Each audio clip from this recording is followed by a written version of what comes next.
The Odyssey by Homer. Book 6.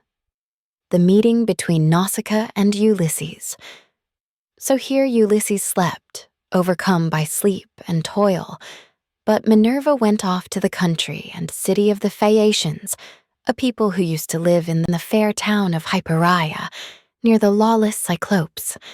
Now the Cyclopes were stronger than they, and plundered them, so their king Nausicaa moved them thence, and settled them in Scheria, far from all other people. He surrounded the city with a wall, built houses and temples, and divided the lands among his people. But he was dead, and gone to the house of Hades, and King Alcinous, whose counsels were inspired of heaven, was now reigning. To his house, then, did Minerva hie in furtherance of the return of Ulysses. She went straight to the beautifully decorated bedroom in which there slept a girl who was as lovely as a goddess, Nausicaa, daughter to King Alcinous.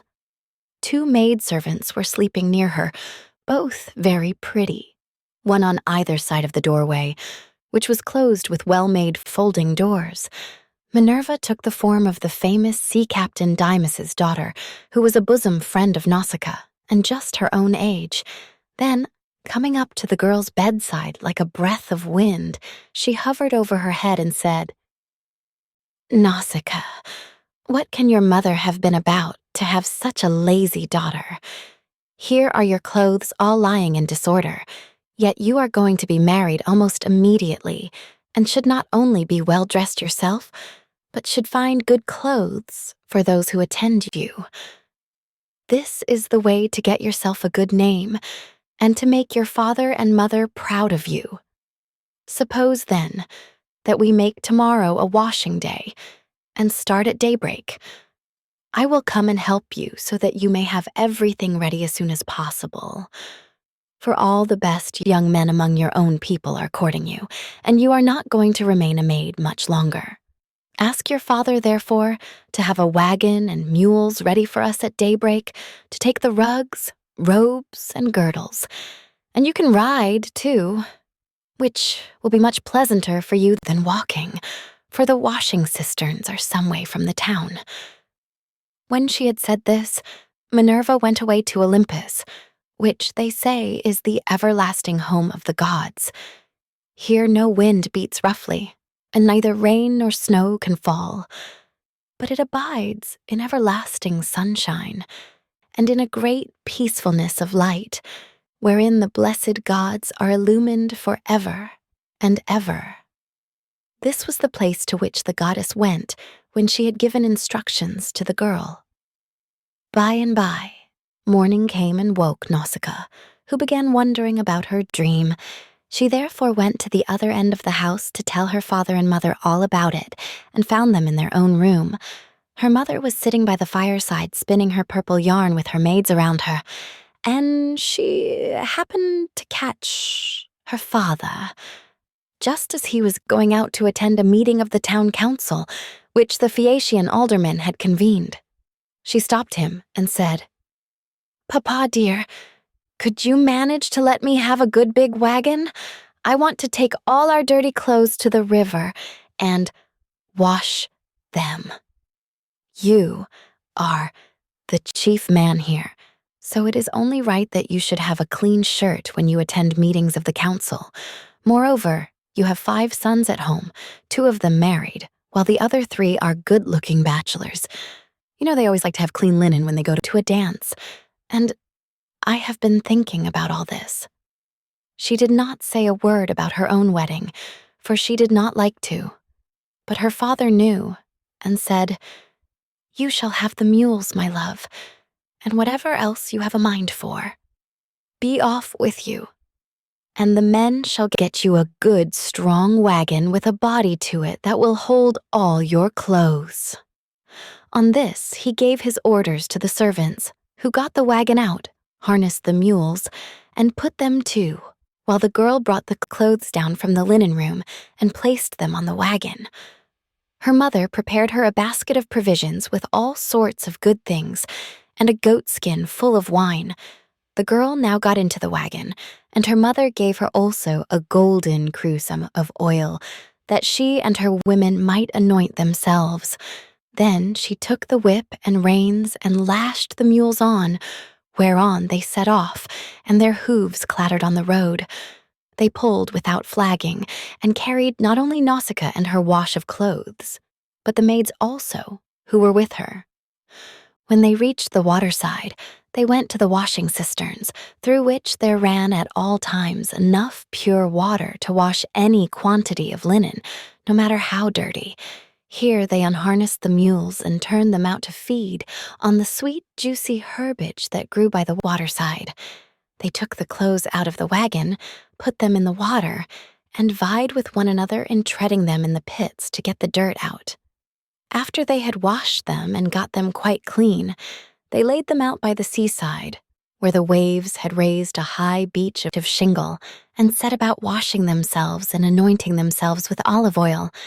Then they got their dinner by the side of the stream and waited for the sun to finish drying the clothes. When they had done dinner, they threw off the veils that covered their heads and began to play at ball, while Nausicaa sang for them. As the huntress Diana goes forth upon the mountains of Taygetus or Erymanthus to hunt wild boars or deer, and the wood nymphs, daughters of aegis-bearing Jove, take their sport along with her, then is Leto proud at seeing her daughter stand a full head taller than the others and eclipse the loveliest amid a whole bevy of beauties. Even so did the girl outshine her handmaids. When it was time for them to start home, and they were folding the clothes and putting them into the wagon, Minerva began to consider how Ulysses should wake up and see the handsome girl who was to conduct him to the city of the Phaeacians. The girl, therefore, threw a ball at one of the maids, which missed her and fell into deep water. On this they all shouted, and the noise they made woke Ulysses, who sat up in his bed of leaves and began to wonder what it might all be. "Alas," said he to himself, "what kind of people have I come amongst? Are they cruel, savage, and uncivilized, or hospitable and humane? I seem to hear the voices of young women, and they sound like those of the nymphs that haunt mountain tops, or springs of rivers and meadows of green grass. At any rate, I am among a race of men and women. Let me try if I cannot manage to get a look at them." As he said this, he crept from under his bush and broke off a bough covered with thick leaves to hide his nakedness. He looked like some lion of the wilderness that stalks about exulting in his strength and defying both wind and rain. His eyes glare as he prowls in quest of oxen, sheep, or deer, for he is famished and will dare break even into a well-fenced homestead, trying to get at the sheep. Even such did Ulysses seem to the young women as he drew near to them all naked as he was, for he was in great want. On seeing one so unkempt and so begrimed with salt water, the others scampered off along the spits that jutted out into the sea, but the daughter of Alcinous stood firm, for Minerva put courage into her heart and took away all fear from her. She stood right in front of Ulysses, and he doubted whether he should go up to her, throw himself at her feet, and embrace her knees as a suppliant, or stay where he was and entreat her to give him some clothes and show him the way to the town. In the end, he deemed it best to entreat her from a distance, in case the girl should take offense at his coming near enough to clasp her knees, so he addressed her in honeyed and persuasive language. "O Queen," he said, "I implore your aid. But tell me, are you a goddess, or are you a mortal woman? If you are a goddess and dwell in heaven, I can only conjecture that you are Jove's daughter Diana, for your face and figure resemble none but hers. If, on the other hand, you are a mortal and live on earth, thrice happy are your father and mother. Thrice happy, too, are your brothers and sisters. How proud and delighted they must feel when they see so fair a scion as yourself going out to a dance. Most happy, however, Of all will he be whose wedding gifts have been the richest, and who takes you to his own home. I never yet saw anyone so beautiful, neither man nor woman, and am lost in admiration as I behold you. I can only compare you to a young palm tree, which I saw when I was at Delos growing near the altar of Apollo. For I was there too, with much people after me, when I was on that journey, which has been the source of all my troubles. Never yet did such a young plant shoot out of the ground as that was, and I admired and wondered at it exactly as I now admire and wonder at yourself. I dare not clasp your knees, but I am in great distress. Yesterday made the 20th day that I had been tossing about upon the sea. The winds and waves have taken me all the way from the Ogygian island. And now fate has flung me upon this coast that I may endure still further suffering, for I do not think that I have yet come to the end of it, but rather that heaven has still much evil in store for me. And now, O Queen, have pity upon me, for you are the first person I have met, and I know no one else in this country. Show me the way to your town, and let me have anything that you may have brought hither to wrap your clothes in. May heaven grant you in all things your heart's desire, husband, house, and a happy, peaceful home.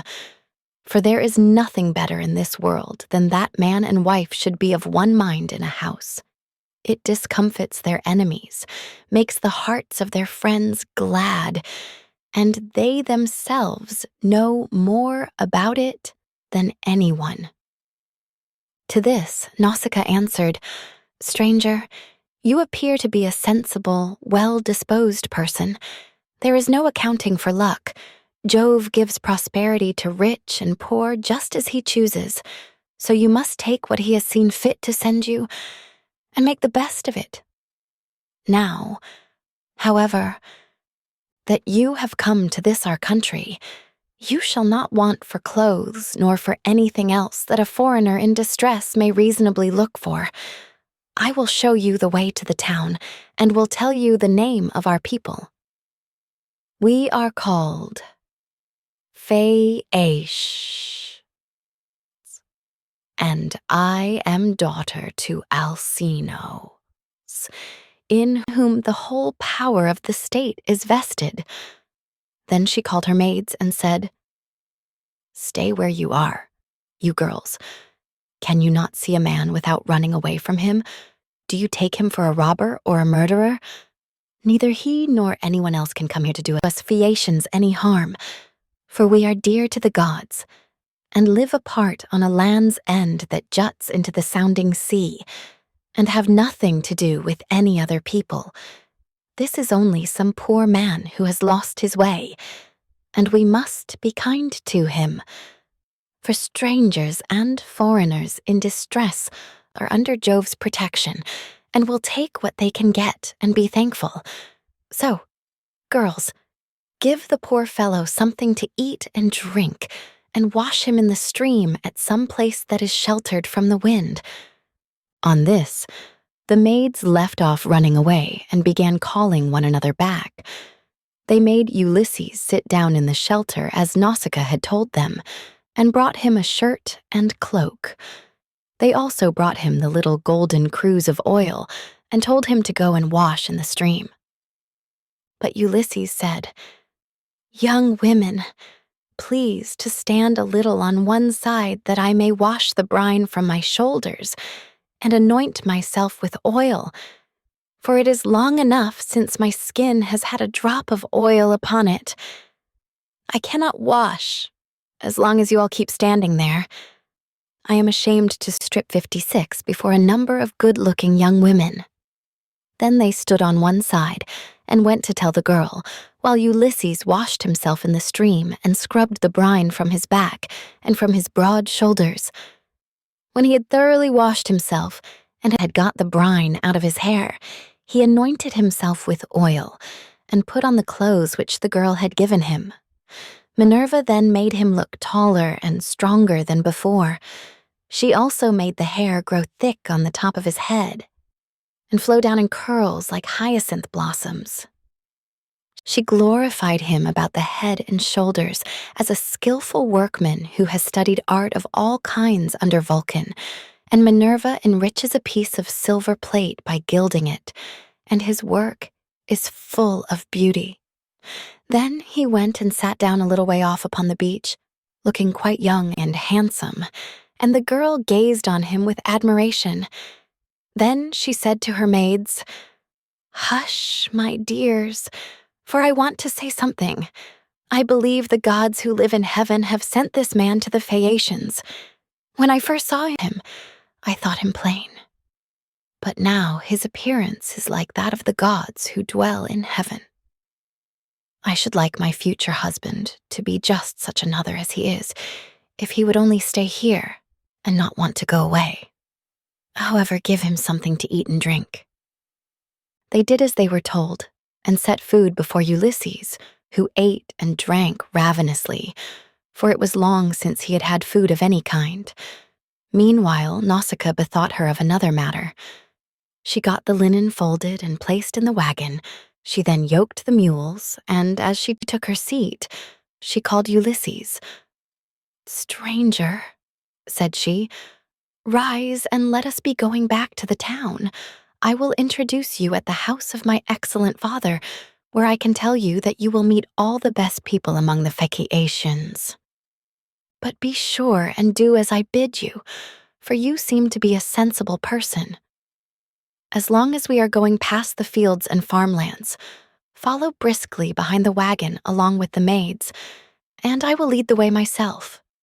Presently, however, we shall come to the town, where you will find a high wall running all round it, and a good harbor on either side with a narrow entrance into the city, and the ships will be drawn up by the roadside, for everyone has a place where his own ship can lie. You will see the marketplace with a temple of Neptune in the middle of it, and paved with large stones bedded in the earth. Here people deal in ship's gear of all kinds, such as cables and sails, and here, too, are the places where oars are made, for the Phaeacians are not a nation of archers.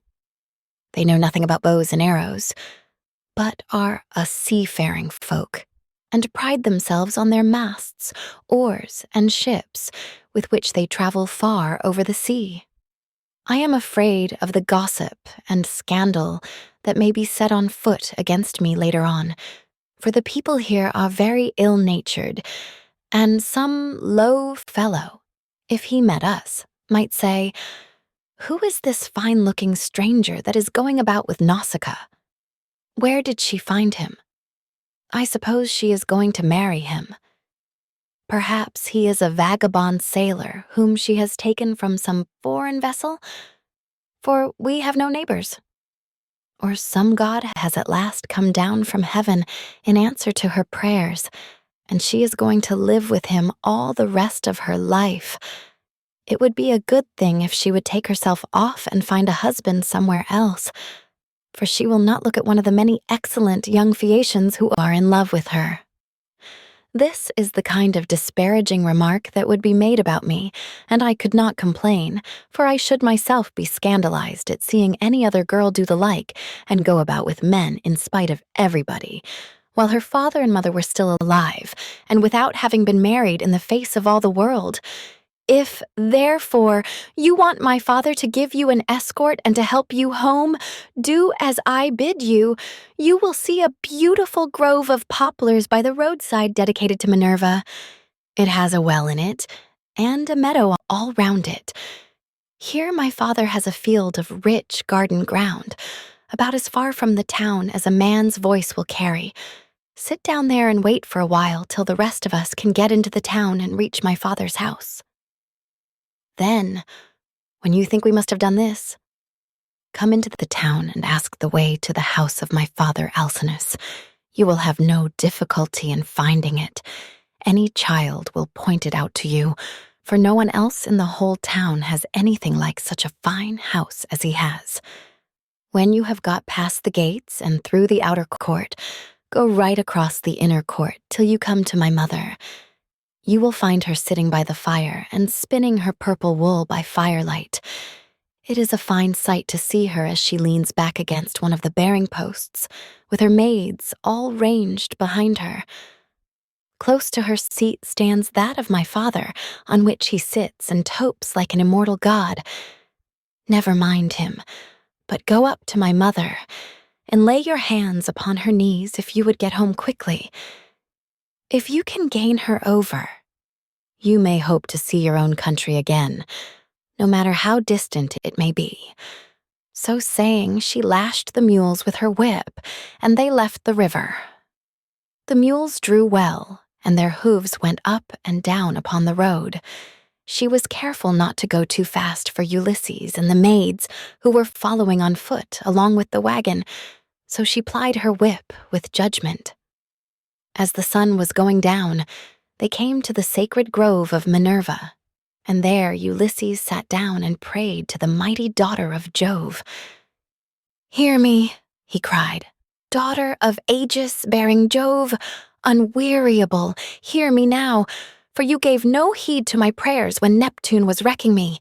Now, therefore, have pity upon me, and grant that I may find friends and be hospitably received by the Phaeacians." Thus did he pray, and Minerva heard his prayer, but she would not show herself to him openly, for she was afraid of her uncle Neptune, who was still furious in his endeavors to prevent Ulysses from getting home.